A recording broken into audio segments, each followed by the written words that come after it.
Bonjour. Aujourd'hui, je voudrais soulever un point précis qui concerne l'écrivain vaudois, Ramu, mon compatriote, et plus particulièrement son manifeste, Raison d'être, de 1914, qui correspond à la création des fameux cahiers vaudois. Ces cahiers vaudois dont l'objectif fondamental était justement de reconstituer d'une certaine façon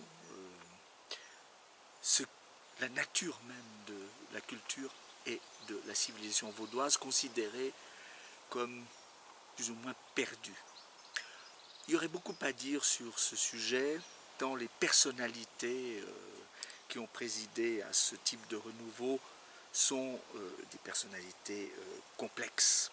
Il s'agit en l'occurrence de Ramu, bien sûr, auquel on a confié le soin de créer une définition par rapport à cette thématique, et les deux autres étaient Edmond Gilliard et Paul Budry, des personnages hauts en couleur s'il en est, mais avec lesquels personnellement je ne suis pas toujours en parfait accord, je dois dire, pour ce qui concerne le fait d'être vaudois. Mais là, j'aurai l'occasion d'y revenir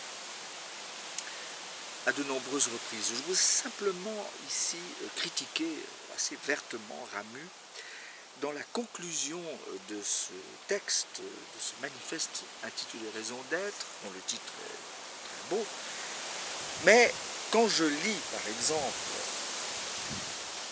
ces mots-là, j'ai l'impression que la colère me monte au nez.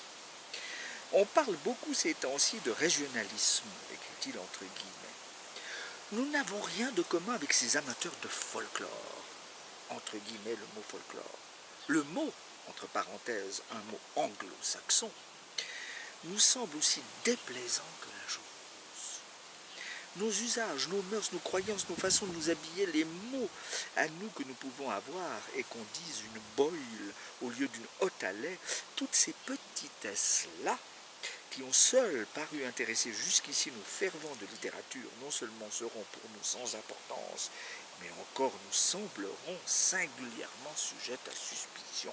Ah, monsieur Ramu, vous êtes décédé, sinon j'irai vous voir appuyé dans votre maison pour contester ce type de phrase qui a quelque chose de déplaisant précisément. Ce n'est pas le mot folklore qui est déplaisant, c'est votre façon de l'envisager. Et cette critique du monde anglo-saxon n'est pas, effectivement, pour moi qui suis un admirateur inconditionnel de la culture anglaise, par exemple, c'est quelque chose évidemment que je ne peux pas soutenir. Quand on pense que ce mot folklore, précisément, je l'écris dans mon livre consacré en partie à Ray Vaughan Williams, je l'écris dans la partie où je traite justement du folk song et du concept de musique nationale, de national music. Je montre bien l'importance de la création de ce concept le 22 août 1846 par un érudit anglais qui s'appelait William John Tomes. Et ce mot, savoir du peuple, cette fabrication en quelque sorte entre la langue celte et la langue anglaise, a quelque chose de fondamental, de magistral. Ce n'est pas digne de Ramu de le contester et même de le rabaisser d'une façon aussi grossière. Non, ce n'est pas digne, certes. Et là, je voudrais justement m'ériger et montrer que le mot folklore tel que Toms l'a forgé, eh bien, il a engendré une véritable réflexion sur ce qu'est, non seulement dans le domaine de la musique, mais aussi de la littérature, des mœurs, de la culture, du mot culture au sens germanique du terme, eh bien, ce que ça a pu féconder de remarquable.